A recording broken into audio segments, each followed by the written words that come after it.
خلیفہ بلا فصل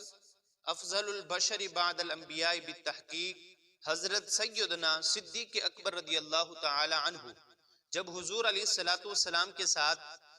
مدینہ کی طرف ہجرت فرمائی، حضور علیہ السلام کے ساتھ غار ثور کے اندر 3 دن رہے اور حضور علیہ السلام کی زیارت کرتے رہے اور حضور علیہ السلام پر جان نچھاور کرتے رہے۔ جب حضور علیہ السلام اور حضرت سیدنا صدیق اکبر رضی اللہ تعالی عنہ مدینہ منورہ پہنچے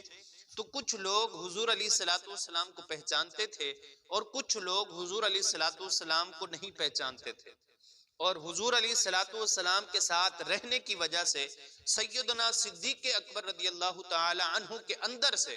حضور علیہ السلام کا عکس نظر آتا تھا۔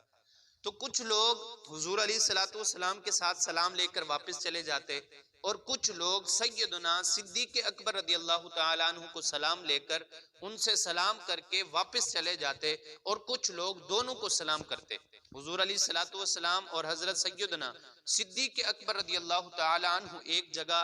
بیٹھ گئے اور لوگ سلام کرنا شروع کر دیا۔ جب سیدنا صدیق اکبر رضی اللہ تعالی عنہ نے یہ دیکھا کہ کچھ لوگ فقط مجھے سلام کر کے واپس چلے جاتے ہیں تو سیدنا صدیق اکبر رضی اللہ تعالی عنہ نے دل میں یہ خیال کیا کہ لگتا ہے کچھ لوگوں نے مجھے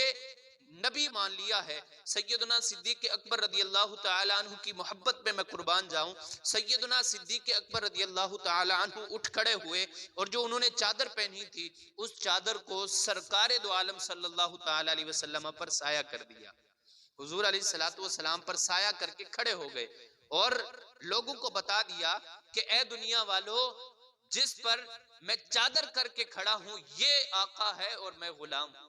میں تو ایک غلام ہوں، مجھے تم نبی نہ سمجھو، مجھے تم آقا نہ سمجھو، میں آقا نہیں ہوں، آقا تو یہ ہستی ہے، میں تو ان کا غلام ہوں۔ تو سیدنا صدیق اکبر رضی اللہ تعالی عنہ جب چادر کا سایہ حضور علیہ السلام پر کیا تو پھر لوگوں نے سمجھا کہ سرکار دو عالم صلی اللہ تعالی علیہ وسلم یہ ذات ہیں جو بیٹھے ہیں۔ سیدنا صدیق اکبر رضی اللہ تعالی عنہ کی یہ ادا سرکار دو عالم صلی اللہ تعالی علیہ وسلم کو اتنی پسند آئی کہ سیدنا صدیق اکبر نے